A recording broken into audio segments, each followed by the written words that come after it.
And hi everyone, welcome to Tech Down Over. I'm Rick Zanotti and I'm joined today by Harold Muliadi. Today Geoff Blanchard couldn't make it, he wasn't feeling all that well and wanted to sleep a bit. So we will see Geoff next week. Actually, I won't, but I think Harold will. I'm going to be traveling next week to visit a trade show in London. Haven't been to London in ever. Actually, I've never been to London. I've been close, but never quite made it to London. Anyway, how you doing today, Harold? Pretty good. We have had nothing but headaches with our lighting in here over the last couple of days. We're using Aperture Lightstorm 1Cs. Yeah, these are good Lightstorms, and they have a lot of, I don't know if this is 1,000 or 500 LEDs, but it's got a lot of them.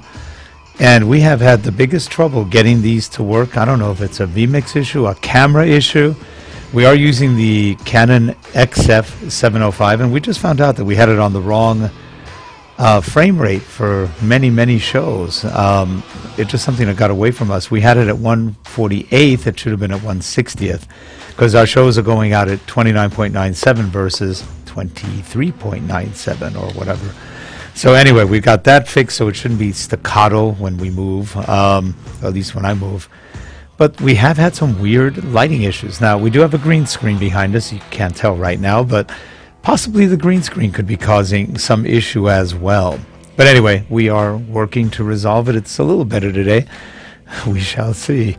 You know, Harold, we use card readers a lot. And for those of you who use Lexar card readers, which look like this kind of, we're very used to Lexars. A lot of us use the Pro Lexar readers.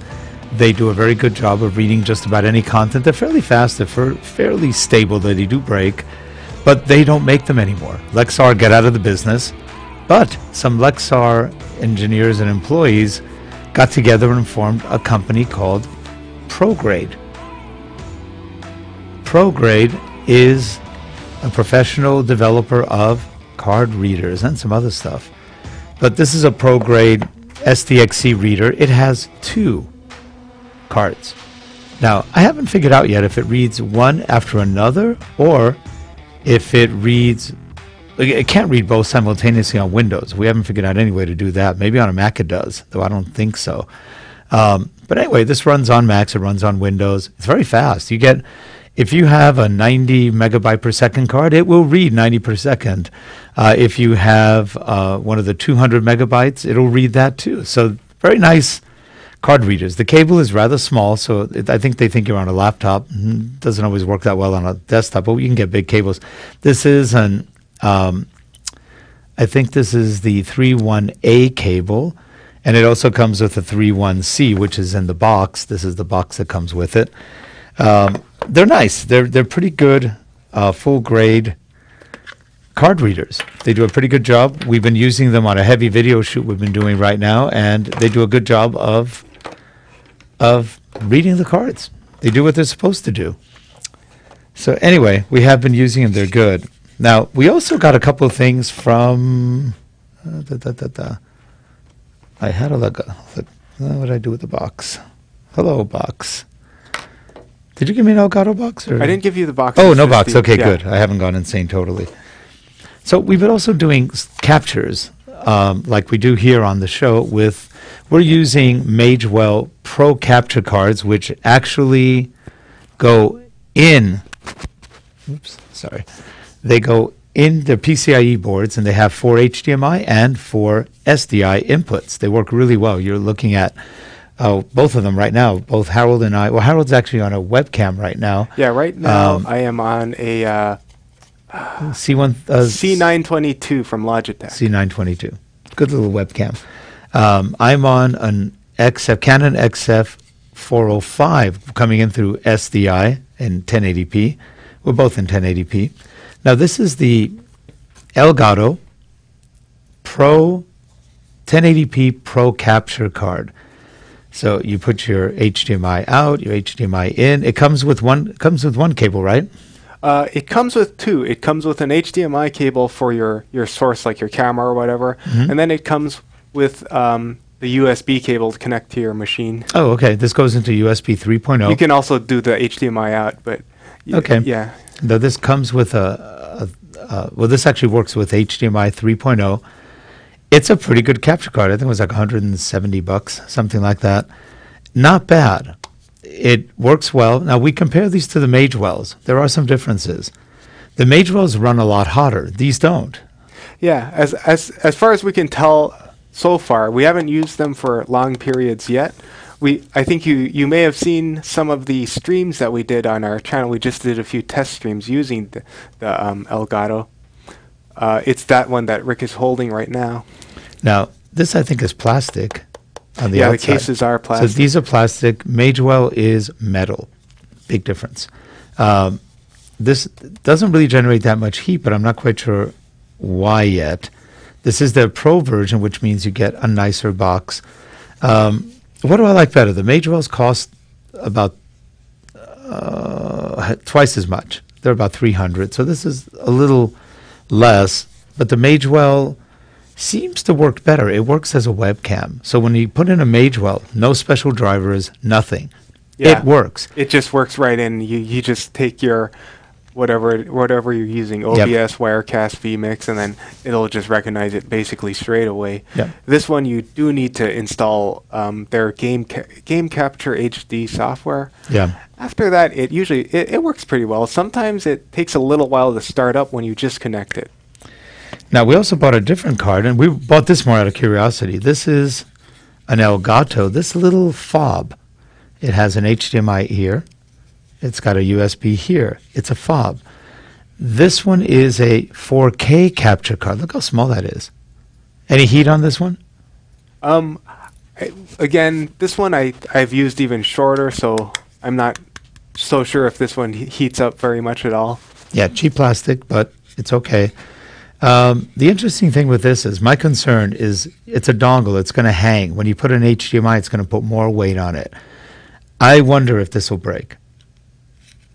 It doesn't inspire confidence, having seen things break before. And it's cheap plastic, so therefore, I don't know. The other thing about this one is that it'll only put out video at 4K. You can't do a 1080. It won't downsample to 1080 at all. So good. I mean, for $125, the Magewell one is like $350 for 4K or $400. But the Magewell one is solidly built. It's metal. It has just a better feel to it. It runs hotter. That's not a problem really. But this worries me because it could break. I mean, at 125, they're probably cutting some corners. But this is the Elgato. It's not a Pro either. It doesn't say Pro anywhere. It's a 4K capture card. I saw the stuff you did on 4K. It didn't look that much better than 1080. Would you agree? On which one? On the Elgato. I don't know if I recorded on that one. Oh, I thought you did. Well, because the thing is, we have, on the computer we were using to test, we had Streamlabs OBS and vMix 4K. Both were set to, 1920 by 1080, and so we couldn't actually get the input to go through those. We'll run a test on this Elgato. We will do some more testing. Let you know how it turns out.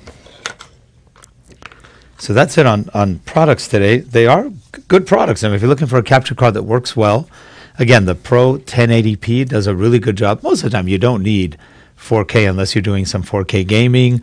To do a show like this or any other of the kind of shows that most people do on YouTube would be a complete waste in 4K. You don't need to see our faces and all their scary glory. That wouldn't work too well. So 1080 works well. And it's still half the price of the Magewell, though the Magewell has no software you have to download. It just works. And that, buys a lot of comfort. So that is something that we do think about, the comfort level of what we're doing. So there were some not announcements, but the CEO of Canon was interviewed recently, I think it was beginning of the week, and he was talking about the future of cameras. And it was very dismal. I didn't see the whole thing. I read some of the transcripts. It was not good, according to him. Now, we don't know if he was talking only about Canon selling 10 million copies worldwide of cameras, or if it was the whole industry, according to them. It's not a lot of... I mean, we've got 6 billion people on the planet, maybe 6.5 billion. And to only sell 10 million cameras is nothing. So if it really has gone that low on professional cameras, it's a miracle anybody's making cameras. because that's not a lot of money. Even if you're selling them at $1,000 a piece, that's just not tons of money. So we're curious. What do you guys think? Do you think he was talking about 10 million for them only? And he was talking about them focusing, Canon being them, focusing on professional gear, not worrying so much about consumer, because consumers, frankly, use their phones. I'm choking myself here. I only have one headset in, so it's kind of hanging behind me. So if you look at this, and I turn on the camera, okay, this is what everyone is shooting. Cameras, phone cameras. This is our future, according to Canon. And they're probably right, because you have a lot of capabilities with these. For example, I'm looking right now and taking a picture. These give you a lot of capabilities. Everyone has a camera in their pocket, on their belt, in a purse, in a bag. Somewhere, people are carrying phones. Their organs are wasting and melting, but that's okay. That's just part of the problem of having a phone, right? Right, Harold? Yeah, and I guess it goes back to the thing of best camera when you have with you, and Yep. when phones are pretty rapidly closing the gap in quality between lower end kind of consumer point and shoot cameras and phones. It's that's Wow. definitely taking a big bite out of the lower end of the camera market. It is. Yeah, what do you think? Ooh. Yeah, he agrees. Ooh. So it's definitely a problem. Ooh. Yeah, I know. So what do? What's going to happen to professional camera people, professional photographers, videographers? Video won't change that much because the phones just don't do as good a video. They're not as stabilized. They're not as clear. Frankly, they don't have the sensor sizes you really need. Not yet. You also don't have the kind of glass you have with real cameras. That's a big difference. That's not going to change anytime soon. So it is interesting that Canon is painting a dismal picture. Now, was that a strategy to scare other vendors into producing less? Maybe. It's hard to say. Or was that simply their perception of the market? They said they have been losing 10% every year for the last 5 years. That is probably not that far from truth. Sony has been coming up on Canon, but not at the high-end professional level, not as much. They are selling professional 4K camcorders and cameras, but frankly, I don't think they're quite at the professional level like some of the Canon 4K cameras and or camcorders are. Though Sony does a very good job. Panasonic does a very good job. But there's not a lot of competition in those areas. You don't see much from JVC anymore. I mean, basically the three leaders are what we just mentioned. What will happen? What do you think? Harold, what do you think is going to happen? Well, there was the other thing when we were just talking about this over lunch the other day. There's this issue with sensor size. I mean, right now they've got mostly really tiny sensors on cameras, and you can only push those so far. And the thing is, they will, inevitably, I think they'll start putting larger sensors on cameras, but what you'll end up with is then the disadvantage of how thin phones have to be will be kind of exaggerated. You'll start getting ridiculously wide angles. I'm not sure how. And they're starting to. There's some new phones that are coming out. They're going to have 3, 4, 5 cameras. And so what they're doing is they're compensating for one lens by having 5 lenses. Yeah, so that's the thing. Phones have to compensate with all these funny ways. They'll compensate using software methods, and they'll compensate using multiple cameras to try to get the right kind of image.